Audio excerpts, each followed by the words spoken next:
environment, really inviting. I don't know if that has anything to do with just like your view of Denver and the people here, or I think it was two things. One, it was that some of that first generation of like the reimagination of a public market kind of felt like NASCAR, like you walk in and you're just getting shouted at from every direction by like a different logo or food stall or whatever, right? And so from a design perspective, because design is something we really care about, we spend a lot of time thinking and talking about what makes good design. You know, part of the thought was, how do we do just a simpler building that allows the history of that building to be a lot of what you experience when you walk in? So to your point, you go in and it's, you know, this massive space, and it's, you know, you can tell that it was industrial because we left a lot of those things intact. And even like the graffiti that's in there was left over from when kids were breaking into that building in the 80s and 90s. So just kind of freezing it in time and then having the new uses be like an intervention into the historic building. And we worked the architect on that project who we have a long-standing relationship with. It's called Dina Architects. And that was a lot of their idea. So even the fact that when you walk in, you have kind of those pickets or like the walls, you can see through them. The idea there was, let's not close up this beautiful, massive building. Like, we have to be able to provide walls for people, right, but how do you make it as porous as possible so people can kind of look around and see through and just experience the vastness of that space? So it was very intentional, I think, you know, trying to have it be a true representation of what it was as an iron foundry, but then, like, you know, having all these new folks in there be able to call it home. I like it. So this is going to be kind of a smooth segue, not really. You were recently named Colorado's 2018 Most Influential Young Professionals Award. Congratulations. Thank you. So I kind of want to know, you obviously were given that award for past achievements, but we want to pick the brain of the genius that what is to come. So, like, you've helped revamp this neighborhood that, like you mentioned, was just industrial, getting tagged by kids in the 90s. Right. What's the neighborhood that's next for Colorado? Is it like kind of down there, Levitt Pavilion, or is it, you know, we're headed back towards your home area of Lakewood? Right. Where do we see the expansion going next, you know?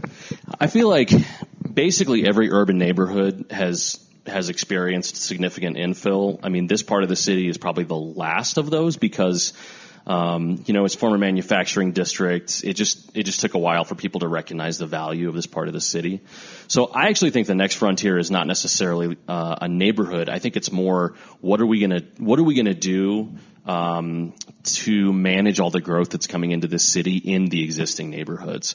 So where our heads are at these days is talking a lot about affordable housing and trying to figure out, how do you continue to build the city and honor what was here before and the folks that have been living here for generations, and creating a place where both new folks can come in and like be part of creating that culture, but it's not at the expense of those who have been here historically, right? So that, and I mean, that's a major challenge. It's a major challenge throughout the United States. It's what every, you know, city that is filling in like Denver is talking about. So I think, you know, for us, it's a lot of it. And, you know, we get involved in a lot of things outside of our own developments too. Like, I chair the Rhino Business Improvement District. I've sat on the Art District Board for years. Kyle is engaged in a lot of different initiatives as well. And we try to influence policy where we can and kind of present ideas to city leaders where we can too. And so I think where we're seeing the next frontier is for the city itself to really, I think, step up even further on this idea of affordable housing and partnering with a variety of different people, both in the public and private sector, to figure out, how do you create multiple tiers of housing within the urban core? Because, like I said before, the beauty of a city is all different types of people living together. If that flips and you just have kind of a homogenous city where everybody has to make, I mean, and this is what San Francisco struggled with, like, they have to make six figures or more to be able to live in the city, and then it becomes almost a club of the rich. I mean, that's terrible for a lot of reasons, but it's not even interesting or good, or it doesn't benefit anyone. So I think that the crux of the challenge is going to be, where can we be part of facilitating an answer for housing in this city, whether that's us building it or influencing policy, helping other people figure out, you know, different ideas to come up with more public dollars to infill some of these areas and provide a place for everyone. I like to know that you're looking out for the little guy as Absolutely. well. And we have seen a little bit of that expansion, like the buildings off of Colfax that are getting done. We've done some legislation that's been passed that's, you know, helped at least cap some of the costs for some of those folks. It's right behind that kind of bougie ass library right there. It's like Irving and Colfax or whatever. Yep. But yeah, so it's kind of in that same neighborhood. I like to see that y'all are kind of keeping the integrity not only of the city but also of the people that are here. You know, like you said, you don't want to price folks out. Right. And the last fucking thing we want to be is San Francisco. That's right. Despite the fact that my rent is GD expensive. Uh-huh. Well, you do seem to have, you know, you're kind of a finger on the pulse of the city, and so we like to have our guests answer some questions about Colorado, about Denver, and some of your favorite spots. So we're going to kind of pick your brain with a couple segments we have. Great. A little bit of stoned appetit, but Chris, why don't you lead with the first the Denver segments? Let's rock and roll. Let's see where his favorite hotspots are. The Denver segment. Okay. A little hotspot city. Yeah. So I guess, like, you know, you've been in the restaurant industry or, you know, coffee industry. It's all the same. Yep. So like, what's your favorite happy hour spot here in Denver? Oh, favorite happy hour. You guys, I work too late. I don't go to happy hour. Well, let's say like, I know a lot of bars that do the 10 to 12 happy hour. Really? We'll just Maybe say, I'm not paying attention. Let's or say you you had a download rough the day. Slack app on your phone and you Uh-huh. act like you got your desk and you just, you know, shoot them a message and then maybe put up a status check, how to run. There's sure. a post-work cocktail that you go to unwind before going home. So I feel like it kind of changes by the year, right? But currently my favorite post-work cocktail is at Fort Greene. You guys been to Fort Greene? I have not. Please enlighten us. So Fort Greene is a great little bar just down the street. Part of it's because it's close too, but it's on Washington Street. It's in Globeville. And, going on the other side of the tracks. That's right. I know Yeah. a guy over there. I'm not going to give a reason why, but I know a guy over there. I can believe you. Fort Greene, I've never heard of that. Yeah, so it's cool. It's in like I don't know how old the bar is, but like the Fort Greene itself is not that old, but the physical bar, like the physical space is really old. And actually so I'm a musician also. I used to play shows in there when I was like 19, 20, 21 years old. And it was like under a different name. So I've always loved that space, but it's kind of tucked away. It's like, you know, there's never a ton of people there, although sometimes on Friday it gets a little rowdy, but they make great cocktails, and it's just a good place to hang out. How did we get 30 minutes into this before we realized that you slap? What kind of... That's what I was about to say. What the fuck? What's the instrument? So my main instrument's bass. Nice. Slap it a bit. Yeah. But I also play piano, and I play congas. I play Cuban-style percussion.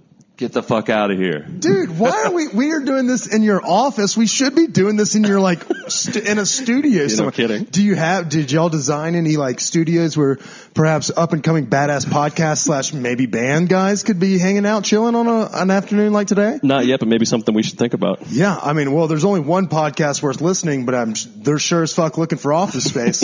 All right, so we'll go from happy hour to, I guess, you know, you're a music guy, so I'm going to go ahead and ask, what's the last concert you caught? The last concert that I went to? Yeah, here in town at least. Shout out to Stevie Nicks. She's playing tonight. Yeah, I know. She's playing at the Pepsi Center. Apparently Lindsey Buckingham is not playing, though. It's kind of sad. Yeah, she kicked him out, didn't it? Is that what happened? Yeah. I didn't know that. And apparently Stevie's been playing like her own personal stuff and not the Fleetwood stuff. So people have been leaving the shows early. This is just a rumor. We would never shout out or slander our friends over at Live Nation. And don't forget, if you need tickets for a concert, go see our friends at LiveNationColorado.com. Nice. That's our sponsor. Okay, great. Good work. Seamless plug. Yeah. So the last music I saw was on Monday night. So the Meadowlark, which I hadn't been to in like 10 years. I'm sure you guys been to the Meadowlark. Yeah. So 10 years ago, there was like a jazz jam going there on Monday nights that was cool. But I mean, it was all different kind of levels of folks sitting in. So I went there to meet a buddy, and at 10 p.m., excuse me. Not drinking quite that early. Monday. I would have joined you for a 10 a.m. cocktail. So 10 p.m., all these musicians started showing up, and I was like, is this the jazz jam? Is it still going on in here?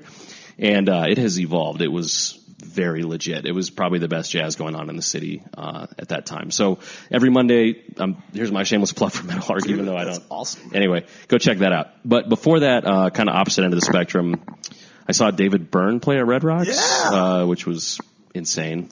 and had some great seats. So got a little political, but at the same time, when you get to stop making sense and the big suit, it's worth it. Exactly. We try to stay away from the politics on here because it's a great way to divide your listening base. So, that makes sense. Yeah, we stick away from that. But I did not know about the jazz jam at Meadowlark. Yep. Riddle me this: are you a big jazz guy? I grew up playing a lot of jazz. So Crimson Room or Nocturne? Fuck, marry, kill. Meadowlark included. Probably Nocturne, I would say. That's your jam? I saw some good stuff in Nocturne. But, I mean, I'll be honest with you. I'm kind of like, I've been so focused on building the Source Hotel over the last few years that I'm just getting back out there myself. So welcome back to the scene! Thank you. Are you a big Bill Frisell fan? Or? I do like Bill Frisell. I haven't listened to Bill Frisell in a while, but obviously the Colorado connection is pretty amazing.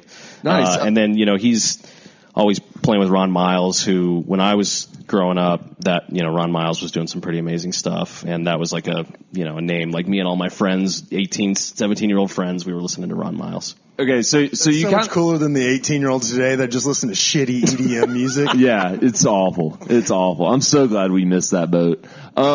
When you kind of provided us with a little sleeper Meadowlark type music thing, are there any other kind of hole-in-the-wall music venues that you know about that you would say, like, dude, if you live in Denver, you got to check this place out?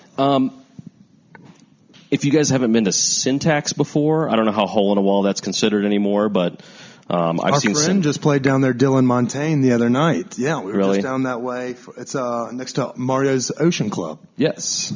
On South Broadway. Yeah, so Syntax is awesome. The other one that, everyone knows about Larimer Lounge, but they get some crazy shows. Like I saw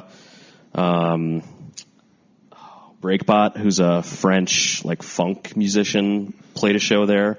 So they get some shows where they just get some really good music, but you don't necessarily know what's going on. You just have to check in with them all the time. So okay, there's a slippery slope just kind of sneaking into Larimer Lounge. I know. Just any given night, hoping to get a good vibe. It's true. Because you may get a good shank. Yeah. Especially if it's on a weekend, you're like, some guy's like, are you staring at my girl? And then you get fucking decked in the head and you're like, oh sweet, I'm in a coma, and it's 6 months later and someone else is hosting my podcast. When did you get out of the coma? Nice. Yeah. Okay, a question about a music venue, which I've heard. This is kind of more of like a dive bar in our neck of the woods on East Colfax. But is it true? I've seen like a small little band at the Lions Lair. Oh yeah. But is it true? Like the Lions Lair used to have people come through that eventually became kind of bigger names? Yeah, absolutely. I can't think of any specifically right now, but yes, in 2005, 2006, there have been bands that have played there that have gone on to do, to become pretty big names. And that's true of a bunch of venues. You guys know the whole Lumineers at the Meadowlark story, right? Yeah. I can't remember where the Killers played. I think they played Larimer Lounge. So pretty much every venue has some story like that. Lions Lair, though, I played a bunch of shows at the Lions Lair. Nice. So Lions Lair used to be carpeted, which is so disgusting. You want to know something disgusting about the Lions Lair? And this is a true fucking story. I texted Chris. I get off the bus stop. I ride the 15 from our office. Shout out to the creeps on the 15. And I get off right there at High Street and I'm walking back towards Cheeseman. And there's a gentleman that's just defecating right there on the sidewalk. And I wanted to take a picture so bad, but he looks at me while he's doing it. So I thought he was about to grab his poo and throw it at me. So I was like, you know what? I'm just going to turn and walk down this alley where about 10 people bum me for cigarettes. But Chris swears by the fucking Lions Lair. He's like, this is where you go if you're really down on yourself today. And I can truly believe it. But it's fun to go in there and just be unassuming and just slam back some peebers. And maybe a couple shots. It's dark, yeah. It is. I've got some good memories there, too. Nice. The stage used to overlook the bar, and there was a railing between the bar and the stage. And I played a show with a buddy who started raking his guitar across the railing over the bar and knocked a bunch of bottles down on the bartender. That place is great. Nice. Well, speaking of cheap spots, and that, it is a cheap spot for a good peeper. So if you are on, paycheck to paycheck, like many folks are in Denver, come over to the neighborhood, have a beer with Chris at the Lions Lair. But we want to know, maybe for someone that's trying to eat on a diet, friendly, cost-efficient diet, what's a nice cheap eats that you like to grab here in town? So I'm going to shamelessly plug Zepplin Station, we do which is it one of all our the projects. time. Okay, great. So Zepplin Station so if you think of the Source as a market hall, Zepplin Station is a food hall.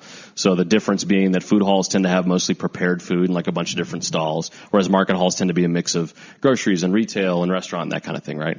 So Zepplin Station's our food hall project just down the street from the Source. It's on Wazee, just off of Brighton and 35th.